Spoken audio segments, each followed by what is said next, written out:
8월 2일 하용조 목사님 소천 15주기를 맞아 목사님의 로마서 설교 말씀 중 일부와 예루살렘 평화 컨퍼런스 일정을 짧게 나누도록 하겠습니다. 이스라엘, 참으로 신비로운 이름입니다. 그러나 이스라엘에 가보십시오. 복음이 없습니다. 예수가 태어난 곳에 예수가 없습니다. 그곳은 관광지일 뿐입니다. 하지만 마지막 때 하나님은 이스라엘을 다시 회복시키고자 찾으실 것입니다. 영적으로 선교적으로 이스라엘과 우리는 기가 막힌 관계가 있습니다. 이방인을 자물쇠로 본다면 이스라엘은 열쇠입니다. 자물쇠는 열쇠가 열어야 합니다. 하나님은 이방인을 구원하기 위하여 이스라엘을 실족하게 하시고 실패하게 하셨습니다. 그래서 이방인이 구원을 얻었습니다. 그렇다면 그 실패한 이스라엘을 하나님이 버리시겠습니까?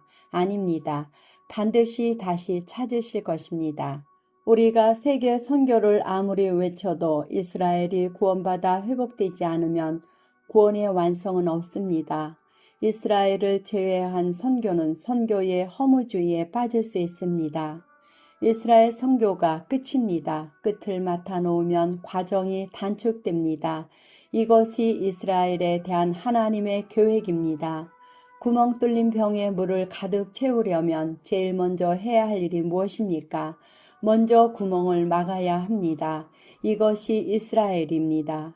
선교의 완성지인 이스라엘에 예수의 깃발을 꽂아야 합니다. 이스라엘의 구원은 온 인류의 구원입니다. 이방인 선교와 이스라엘 선교가 하나 될 때 주님이 오십니다. 역사가 완성되는 것입니다. 구원의 완성입니다. 그러나 마귀는 우리들의 눈을 가리워서 이스라엘을 성경적인 관점으로 보지 못하게 하고 정치, 군사, 문화, 역사적인 관점으로 보게 함으로써 이스라엘을 여느 나라와 같은 나라로 만들어 버리고 말았습니다. 하지만 영적으로 보면 이스라엘은 전 인류 모든 이방인과 같은 가치가 있습니다. 이스라엘 평화 컨퍼런스와 예루살렘 평화를 위한 기도회에 참석하고 돌아왔습니다. 모든 일정 가운데 하나님께서 발걸음을 인도해 주셨고 시간마다 이스라엘을 향한 놀라운 하나님의 은혜와 사랑을 경험하고 돌아온 잊지 못할 날들이었습니다. 가을 햇볕같이 따가운 40도가 넘는 날씨였지만 요나의 박넝쿨을 생각나게 하는 그늘은 사막의 오아시스와 같았습니다.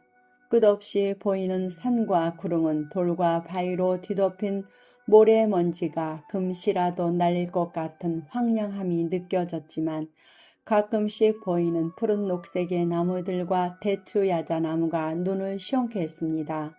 육로를 통해 요르단 암만을 거쳐 이스라엘 국경을 넘는 길은 쉽지 않은 여정이었지만 하나님의 은혜로 무사히 통과할 수 있었습니다.